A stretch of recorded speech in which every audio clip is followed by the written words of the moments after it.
Internet aussi et en ligne, de l'enregistrer en vidéo pour que nous puissions utiliser ça pour répondre à cette vidéo que vous aussi, vous avez peut-être eu à la voir et à l'écouter.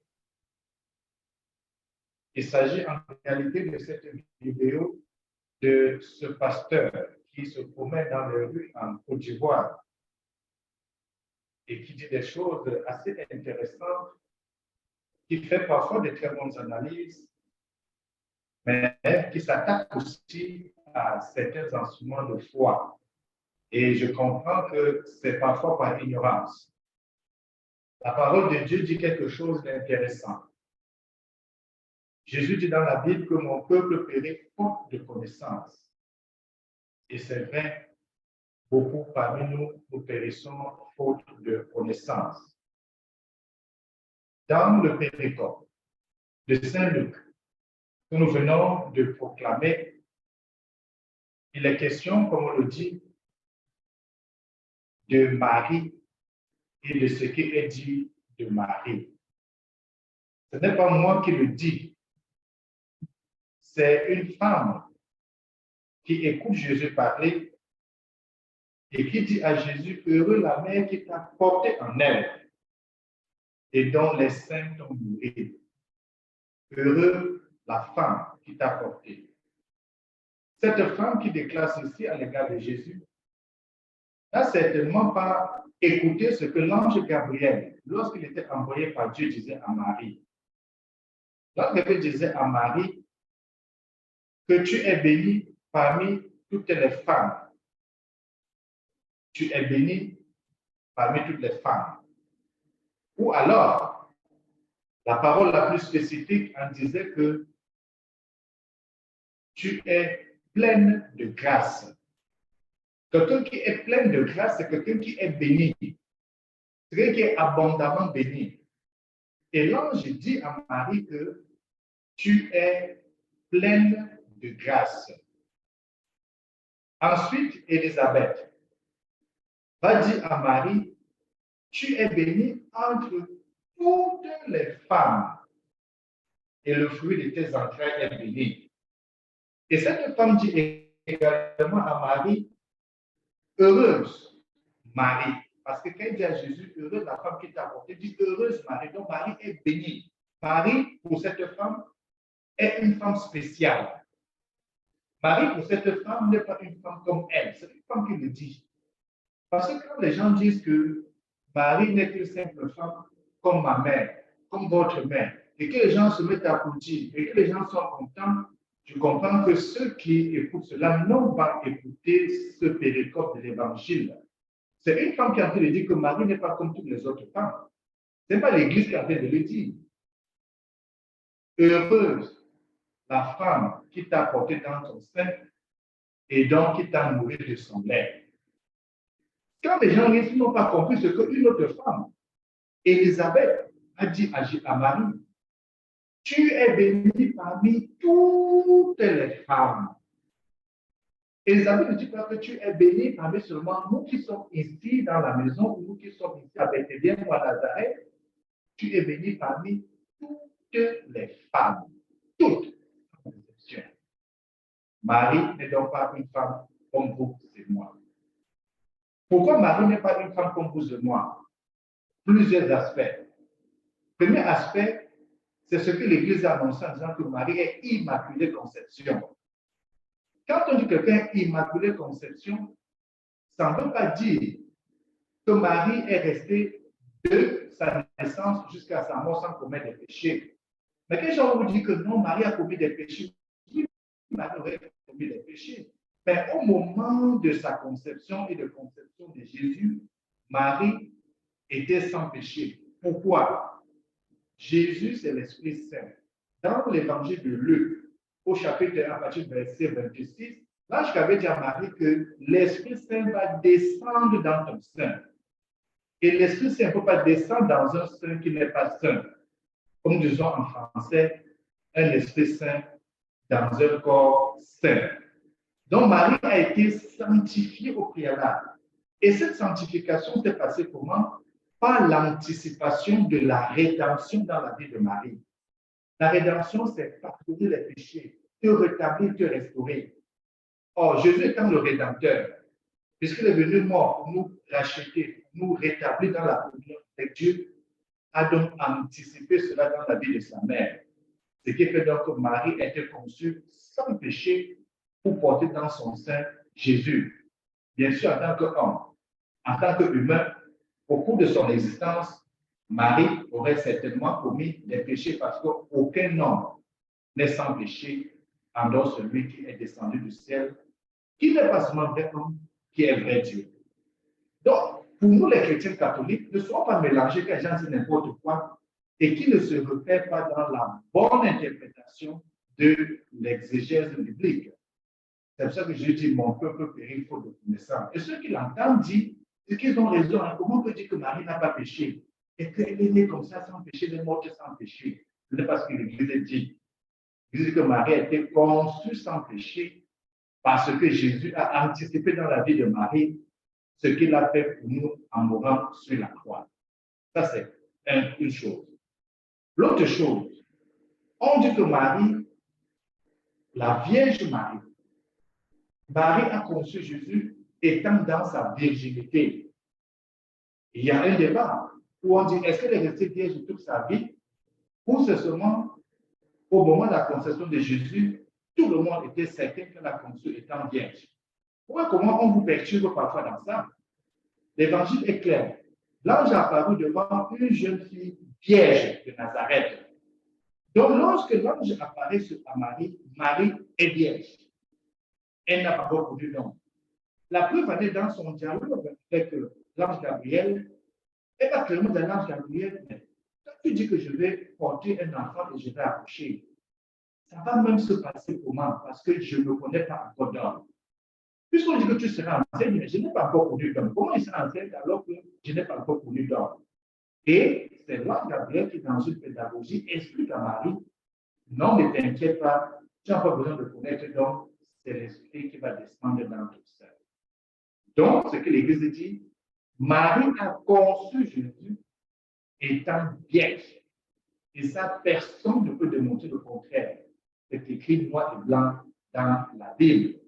Si après, elle a fait ses affaires avec Joseph, mais au moins ce moment de la conception de Jésus, Marie est vierge. Et vous voyez donc là où le malin joue. Si nous mettons le doute sur la virginité de Marie pendant la conception de Jésus, les gens vont dire, qu'est-ce que nous ne pouvons pas que c'était un spermatozoïde de Joseph qui aurait fécondé l'ovule de Marie. Or, c'est sur ce piège que le malin veut nous conduire. Et si nous conduit sur ce piège-là, c'est pour dire que vous voyez, si ça peut être spermatozoïde de Joseph, donc Jésus n'est pas nécessairement Dieu. Jésus est un vrai homme, simple homme. Comme les gnostiques disent que Jésus est un homme spécial qui, au cours de sa vie, a été en contact avec certains esprits qui l'ont rendu tel qu'il était. Ce n'est pas l'enseignement de l'Église. Et ce n'est pas l'enseignement exégétique.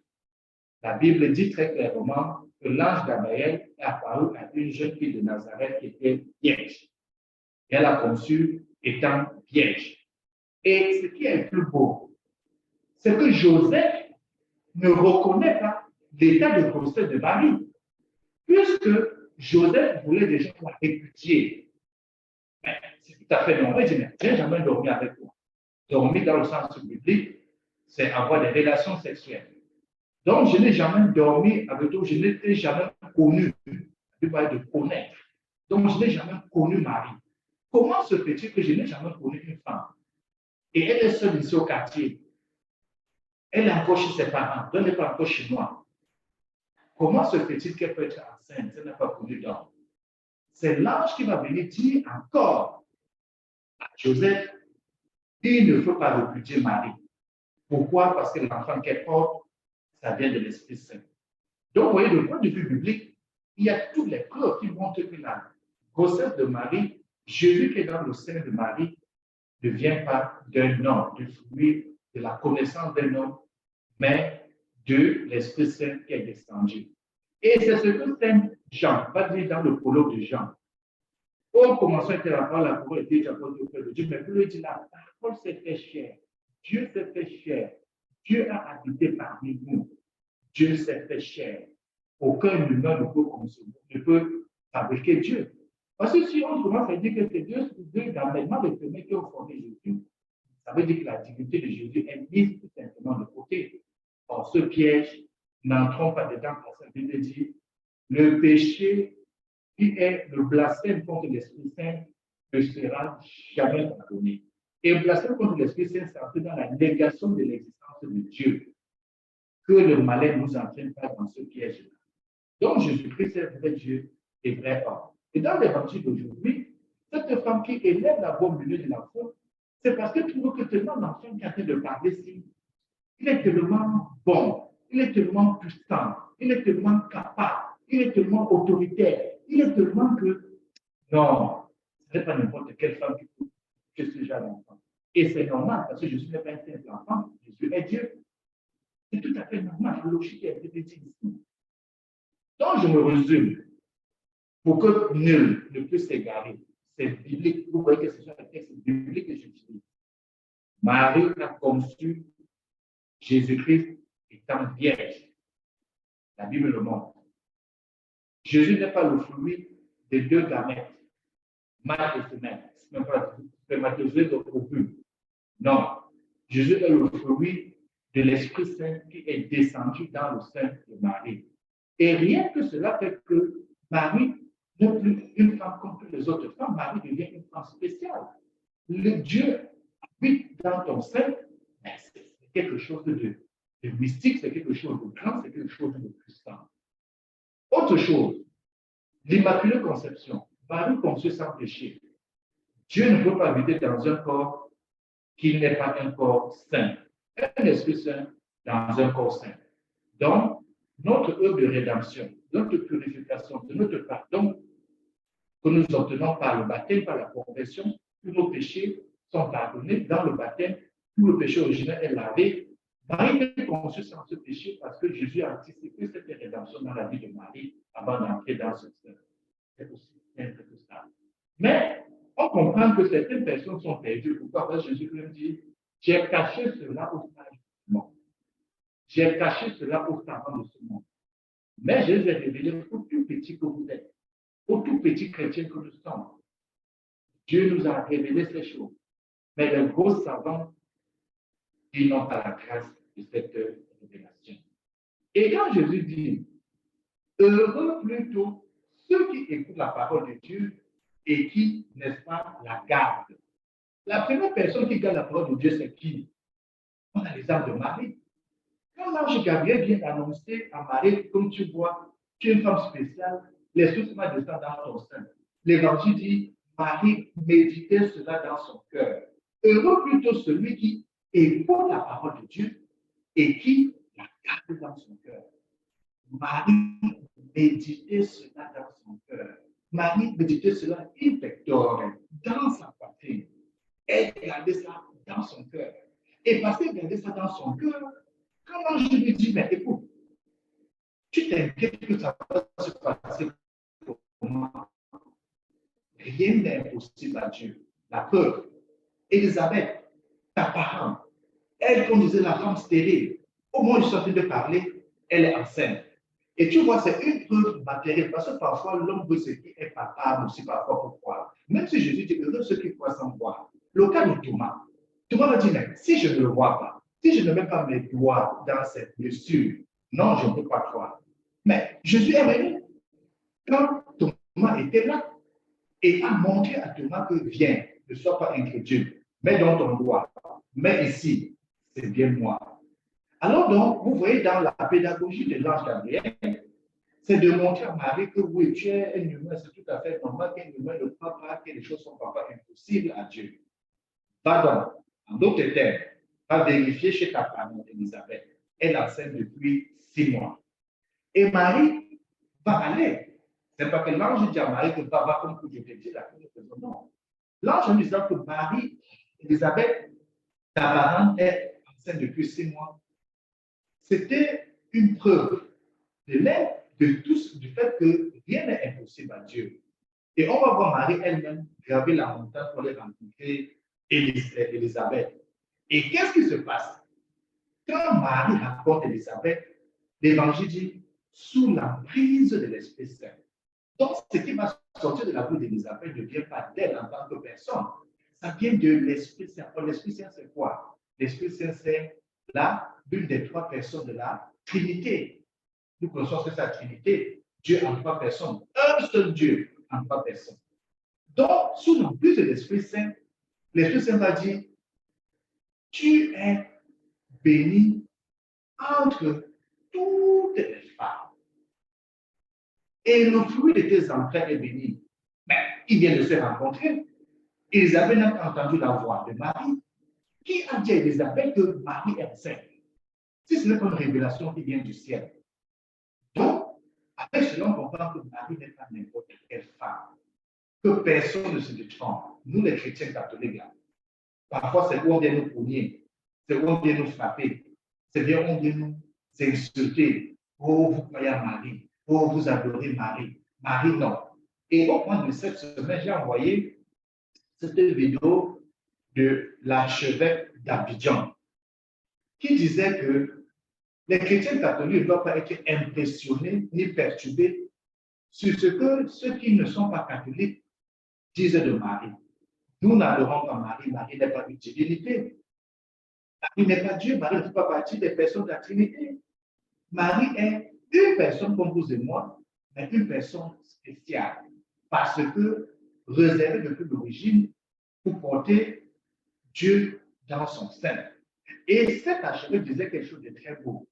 Il dit, il n'y a aucune personne parmi nous qui est comme Marie, parce que Marie est l'unique personne qui a porté Jésus dans son sein. Ça fait d'elle une personne spéciale. Donc, j'aimerais que ce petit péricope de l'Évangile, qui n'est qu'un verset, verset 27 à 28, donc disposons deux versets. C'est assez profond dans la mariologie, si vous voulez. C'est très profond dans tout ce que l'Église a pu concevoir dans le dogme marial. Il y en a trois dogmes autour de Marie. Et l'homme de l'Église catholique doit connaître ces trois dogmes. Or, c'est quoi un dogme? Un dogme, ce sont les vérités de la foi qui sont révélées et qui ne sont pas démonstrables, puisque la foi n'est pas du domaine de la démonstration, mais la foi du domaine du pourquoi. Que bien faire la nuance? L'objet de la démonstration, c'est l'objet de la science. Quand on est dans le domaine scientologique, scientifique, il faut donc prouver, il faut démontrer. Or, dans la foi, on n'est pas là pour démontrer, on est là pour savoir le pourquoi. Trois dogmes. Dogme de l'Immaculée Conception, que j'ai expliqué tout à l'heure. Dogme de Marie, mère de Dieu. Et j'ai bien expliqué aussi ça tout à l'heure. Jésus-Christ n'est pas homme. Il est vrai Dieu et vrai homme. S'il est vrai Dieu, Marie est donc mère de Dieu. Troisième dogme, l'Assomption. Marie qui s'est élevée avec son corps et son âme au ciel. Et ça, on a aussi expliqué cela. Aucun de vous n'avons vu ça l'autre jour. Qui de vous, votre enfant, peut vous demander je ne sais pas moi, un poisson et il lui donne le scorpion? Je suis dit ça dans le temps, nous avons dit ça au cours de la semaine. Qui d'entre vous, en tant que parent, votre enfant peut vous demander, je veux un bonbon, vous prenez le poison, vous lui donnez. Au contraire, vous ne pouvez donner qu'à vos enfants ce qui est beau, ce qui est grand, ce qui est meilleur. Et vous pensez que, en retour, quel enfant peut donner à sa mère ou à son père du poison quand il sait qu'il a besoin du bonbon? Il ne peut donner que ce qui est bon, ce qui est beau. Pensez-vous que Jésus, qui est Dieu, va laisser sa mère dans la pourriture de la terre, rien qu'au niveau anthropologique, rien qu'au niveau humain, rien que dans la logique de la pensée humaine?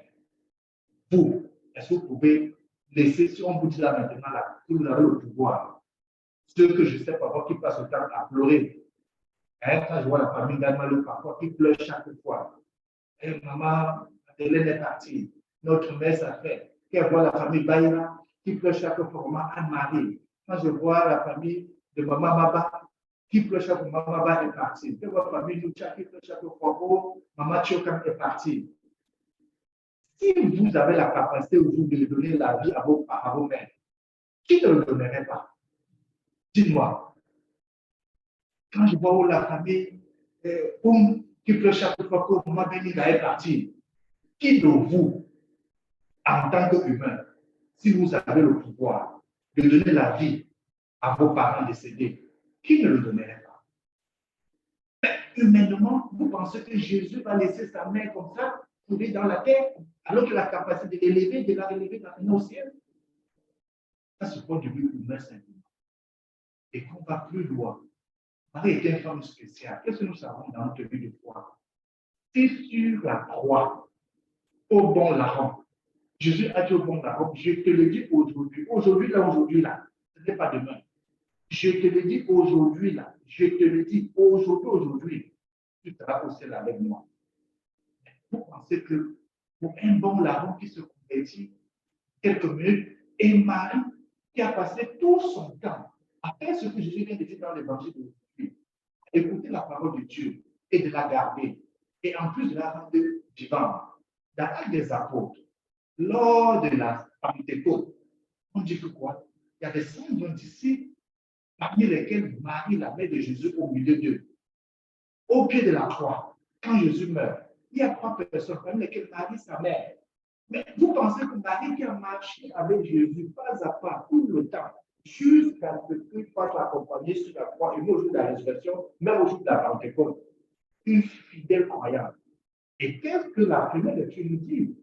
Ou bien côté l'esprit de la première lecture? Livre de Joël demande à qui? Livre de Joël demande à chacun d'apprêter ses fossiles ce que la moisson est mûre. Quand la moisson est mûre, on fait la récolte. Et quand on fait la récolte, c'est pour tirer et prendre ce qui est beau, ce qui est le fruit que nous avons produit. Mais si la moisson est arrivée, si l'élévation est venue, elle ne peut pas rester dans la terre. Marie, elle aussi, serait élevée, serait ramenée au paradis auprès de son fils. Et cette femme de l'évangile a si bien compris. Heureuse la femme qui t'a porté dans son sein et qui t'a nourri de son lait. Parce que cette femme-là, non, elle ne peut pas être comme nous. Elle ne peut pas vivre ce que nous vivons. Elle ne peut pas hériter ce que nous vivons. Donc, j'aimerais que, à partir d'aujourd'hui, et plus que jamais, parce que c'est nous, les chrétiens catholiques, qui donnons parfois l'arme aux autres de nous poignarder. C'est nous qui donnons le couteau aux autres de nous mettre par le dos. Et regardez un peu ce qui se passe avec nous, les chrétiens catholiques. Quand on va envoyer une vidéo disant que regardez ce que le pape fait à ce cardinal-ci, est-ce que vraiment au ciel il y aura l'amour? Nous sommes les premiers chrétiens catholiques à propager ça dans nos différents réseaux. Mais ça, c'est le fruit du malin. C'est-à-dire que le malin nous utilise comme Judas au sein, à l'intérieur, pour atteindre son objectif, pour atteindre son œuvre. Moi, quand je reçois ce genre de vidéo, soit je la transforme en un enseignement pédagogique et je le repartage, je ne le repartage pas tel que c'est venu. Parce que je sais que si je l'envoie comme ça, je suis en train de faire un contre-évangile. Mais vous là, vous êtes tous ceux qui sont capables et sont prêts à balader tous ces genres de vidéos dans tous les forums. Mais personne ne se soucie que je suis en train de jouer le rôle du malin. Je suis en train d'être un peu un instrument du malin. Je suis en train de détruire l'Église de l'intérieur. Et nous sommes les premiers à tout critiquer. Vraiment le pape là, vraiment le prêtre là, vraiment l'Église sienne. Hey, les amis, vraiment Marie là, est-ce que c'est même vraiment que non, l'Église aussi, l'Église va se porter les gens là? Non, entre nous. Soyons des chrétiens convaincus, engagés, disposés, savants, connaissants. Et je comprends que parfois les chrétiens tombent dans ce genre de piège. Combien parmi nous, qui a déjà lu la Bible du début jusqu'à la fin, à 30 ans, à 40 ans, à 50 ans de notre âge aujourd'hui, qui a déjà lu la Bible dit, il peut témoigner que vraiment là, de façon assidue, j'ai lu la Bible de Genèse chapitre 1, le verset 1, jusqu'à Apocalypse, dernier verset du livre d'Apocalypse. Personne. Parce que nous, les chrétiens catholiques, on ne lit pas la Bible. Et ces gens des églises vont dire, vous voyez, les catholiques cachent la Bible. C'est pour ça que vous ne lisez pas la Bible. Ils disent, oui. Qui nous empêche de lire la Bible? Est-ce que vous avez reçu dans vos paroisses un prêtre qui vous dit, ne lisez jamais la Bible? Ce que nous venons de lire, là, ce sont des textes bibliques. Et si quelqu'un suit bien les textes bibliques, pendant 3 années, 3 temps liturgiques, il aurait lu, écouté toute la Bible du début jusqu'à la fin. Pourquoi 3 temps? Parce que l'année A, l'année B et l'année C, c'est 3 évangiles qui sont lus. Ça, vous le savez. L'année A, Matthieu, l'année B, Marc, l'année C, Luc, que nous sommes en train de lire. Donc, et Saint Jean est lu pendant tout le temps de Carême et le temps pascal. On lit tout l'évangile de Jean. Donc, vous voyez que si le premier jour, pendant 3 années consécutives, vous ne ratez aucun texte, aucun moment de l'Église, vous avez lu tout la Bible. Et là, l'Église vous a déjà fermenté les textes de manière que ça soit cher, que ça soit facile à le lire et à le comprendre. Mais qui parmi nous ici a suivi à la messe de lundi à dimanche? Lis les textes de lundi à dimanche. Et tous les diocèses du monde, au début de l'année liturgique, sortent toujours le calendrier liturgique. Et il y a des mystères qui se vendent dans les librairies. Quel acheté un mystère? Dit que j'ai mon mystère, j'ai toute la Bible ici. Et je vais lire tous les trucs de chaque jour, c'est toute la Bible. Personne. Et que nous sommes en train d'acheter, on va aller rapidement dans les shops, acheter tous les gadgets sexuels. Quand je prends le cas de Québec ou de Montréal, à chaque coin de la rue, il y a une boutique sex shop. Et les qui vont dedans? C'est nous les chrétiens. Mais allez regarder les librairies chrétiennes. Combien de personnes disaient cela? Dans tout Montréal, il n'y a que 2 librairies chrétiennes. 2. Il y a Bertrand Fouché-Bélanger, il y a Saint-Paul. 2 dans tout Montréal. Mais allez compter le nombre de sex shops qu'il y a en Montréal. Et qui vont dedans? C'est vous-mêmes, les chrétiens. Donc, vous voyez comment le paradoxe du chrétien catholique, il est prêt à tirer sur l'Église alors qu'il n'est pas prêt à faire lui-même son mea culpa, son examen de conscience, sa révision de vie. Vraiment, mes chers amis, que cette semaine, vous allez à sortir de ça, à devenir des vrais chrétiens, des vrais baptisés, et surtout des chrétiens qui sont missionnaires, des chrétiens qui annoncent la parole, des chrétiens qui témoignent par leur vie, qui témoignent par la connaissance de la parole de Dieu. Et surtout comme Marie, notre mère, sert à cela. Loué soit Jésus-Christ. À jamais.